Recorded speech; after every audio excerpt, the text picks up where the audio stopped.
তোফাজ্জল হত্যাকাণ্ডের মতো এত ন্যাক্কারজনক একটা হত্যাকাণ্ড, সেটাকে ঢাকা বিশ্ববিদ্যালয় প্রশাসন বারবার তারা এই বিচার প্রক্রিয়াকে বিলম্বিত করার জন্য তার একের পর এক নারাজি পিটিশন দিয়ে যাচ্ছে। পুলিশও তদন্ত প্রতিবেদন, পিবিআই তদন্ত প্রতিবেদন বলেছে, কিন্তু পুলিশ এখনো সেই আসামিদেরকে এখনো ধরতেছে না। কিন্তু প্রশাসন নীরব ভূমিকা পালন করতেছে এই হত্যাকাণ্ডের ব্যাপারে। ঢাকা বিশ্ববিদ্যালয় প্রশাসনের সাথে এই রাষ্ট্রযন্ত্র তারা একভাবে কাজ করে এই আসামিদেরকে বাঁচানোর জন্য। এখানে বাদী হচ্ছে বিশ্ববিদ্যালয় প্রশাসন। আমরা তোফাজ্জলের পক্ষে। 2024 সালের 18 সেপ্টেম্বর ঢাকা বিশ্ববিদ্যালয়ের ক্যাম্পাসের ভিতরে ফজলুল হক হলে তোফাজ্জল হোসেন নামের একজন যুবককে নির্মমভাবে মব সন্ত্রাসের মাধ্যমে তাকে মেরে ভাত খাইয়ে তাকে হত্যা করা হয়েছিল। সেই বিষয়ে ওই ঘটনার পরের দিনই অর্থাৎ হচ্ছে 19 সেপ্টেম্বর ঢাকা বিশ্ববিদ্যালয় প্রশাসনের পক্ষ থেকে আমানুল্লাহ নামের একজন এজাহারকারী, তিনি হচ্ছেন একটা মামলা দায়ের করেছিলেন শাহবাগ থানায়। সেখানে শাহবাগ থানায় যে মামলাটা দায়ের করেছিলেন সেখানে স্পেসিফিক কোনো আসামি ছিল না, সবাই অজ্ঞাতনামা ছিল।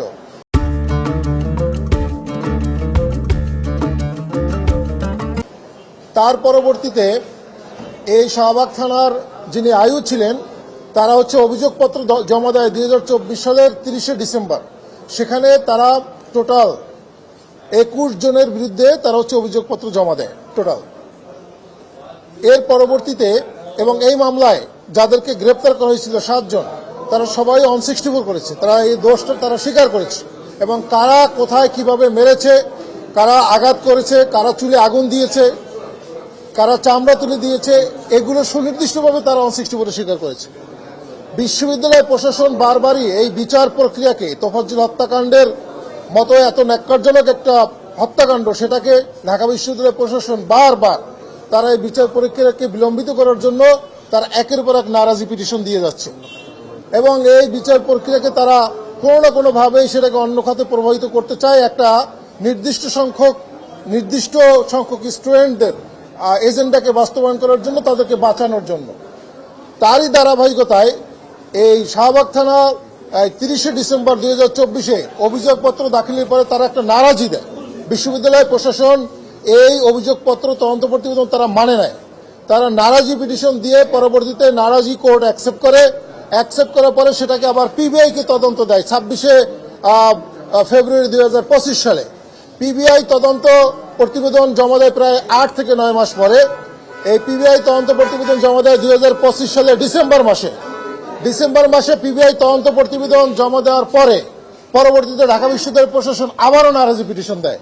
মানে তারা হচ্ছে ঢাকা বিশ্ববিদ্যালয় প্রশাসন পিবিআই এর মতো সংস্থা যারা স্পেশালিস্ট এই সমস্ত বিষয়ে তদন্ত করতে, তাদের তদন্ত প্রতিবেদন বা শাহবাগ থানার তদন্ত প্রতিবেদন প্রত্যেকটা ব্যাপারে তারা বিচার প্রক্রিয়াকে বিলম্বিত করার জন্য একের পর এক নারাজি পিটিশন দিয়ে কোনোভাবেই যাতে এই তোফাজ্জলের হত্যার বিষয়টা না হয়। এবং তারই ধারাবাহিকতায় গতকালকে অর্থাৎ হচ্ছে গতকালকে 11 তারিখে হচ্ছে ম্যাজিস্ট্রেট 10 তারিখে ম্যাজিস্ট্রেট হচ্ছে সেই পিবিআই যে তদন্ত প্রতিবেদন যেটা দিয়েছিল সেটাকে অ্যাকসেপ্ট করে। অর্থাৎ প্রথমে যে শাহবাগ থানা যে তদন্ত প্রতিবেদন দিয়েছিল সেটা দিয়েছিল 21 জনকে অভিযুক্ত করে, এবং পিবিআই দেখেছে যেখানে আরো কিছু মানুষের সম্পৃক্ততা আছে, তারা আরো 7 জন বাড়িয়ে 28 জনকে অভিযুক্ত করে তারা একটা তদন্ত প্রতিবেদন দিয়েছে। এবং গতকালকেও ঢাকা বিশ্ববিদ্যালয় প্রশাসন ন্যাকেডলি তারা এই নারাজি পিটিশন দিয়েছিল এবং এটাকে বিলম্বিত করার জন্য তাদের চেষ্টার কোনো ত্রুটি নাই।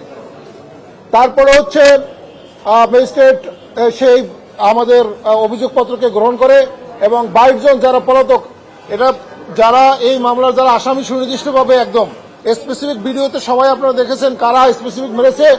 পুলিশও তদন্ত প্রতিবেদন, পিবিআই তদন্ত প্রতিবেদন বলেছে, কিন্তু পুলিশ এখনো সেই আসামিদেরকে এখনো ধরতেছে না। এবং সেই আসামিরাই কিন্তু আবার এই তদন্ত প্রক্রিয়াকে বিলম্বিত করার প্রভাব বিস্তারে তারা একের পর এক চেষ্টা করে যাচ্ছে। 22 জন আসামি তারা বাংলাদেশেই আছে এবং তাদের নামে হচ্ছে ওয়ারেন্ট অফ অ্যারেস্ট ইস্যু হয়েছে, কোর্ট ওয়ারেন্ট দিয়েছে গতকালকে। কিন্তু প্রশাসন নীরব ভূমিকা পালন করতেছে এই হত্যাকাণ্ডের ব্যাপারে। ঢাকা বিশ্ববিদ্যালয় প্রশাসনের সাথে এই রাষ্ট্রযন্ত্র তারা একভাবে কাজ করে এই আসামিদেরকে বাঁচানোর জন্য। এই ওয়ারেন্ট অফ অ্যারেস্ট হওয়ার পরেও তাদের কোনো উদ্যোগ নাই, প্লাস আগে থাকতেই তাদের এই আসামি ধরার ক্ষেত্রে তাদের কোনো ধরনের কোনো উদ্যোগ আমরা দেখতে পাইনি।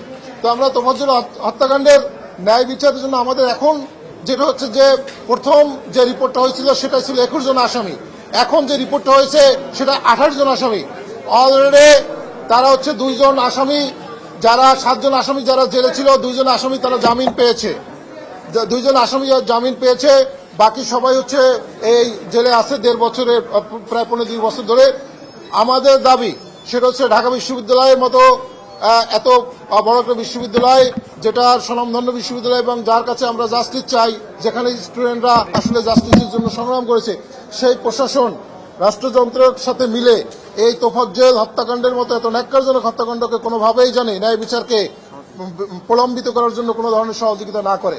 এবং আমরা প্রশাসনের কাছে দাবি জানাই, মিডিয়ার মাধ্যমে স্বরাষ্ট্রমন্ত্রীর দৃষ্টি আকর্ষণ করতে চাই, যেহেতু এখানে এই তোফাজ্জল হত্যাকাণ্ডের এত কিছু তারা চেষ্টার পরেও যেহেতু court warrant of arrest issue করেছে, তো তাদেরকে যাতে খুব দ্রুতই এই আইনের আওতা নিয়ে তাদেরকে গ্রেপ্তার করে হয়, কারণ এখানে সবকিছু স্পেসিফিক, একদম সবকিছুই আছে। আর টোটাল হচ্ছে চার্জ অভিযোগপত্র দিয়েছে 428 জনের বিরুদ্ধে, 28। এর আগের যে তদন্ত প্রতিবেদনটা ছিল সেটা 21 জনের বিরুদ্ধে দিয়েছিল।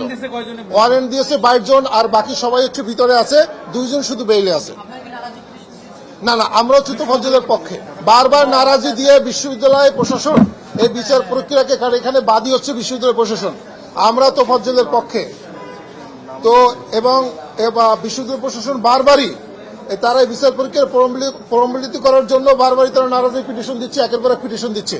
তো আমরা চাচ্ছি যে বিচার প্রক্রিয়ার যে নর্মাল, যে আমরা এন্ডস অফ জাস্টিসের জন্য বিচার প্রক্রিয়াটা যেভাবে চলতেছে সেভাবে যদি চলমান থাকে, বিশ্ববিদ্যালয় প্রশাসন যেন তার নগ্ন হস্তক্ষেপ না করে, এবং রাষ্ট্রযন্ত্র বিশেষ করে হোম মিনিস্ট্রি অবশ্যই জানি এই বিষয়ে আসামিদেরকে গ্রেপ্তারের ব্যাপারে কনসার্ন যে ডিপার্টমেন্ট অবশ্যই জানি তারা ব্যবস্থা গ্রহণ করে। এটাই আমাদের একমাত্র চাওয়া।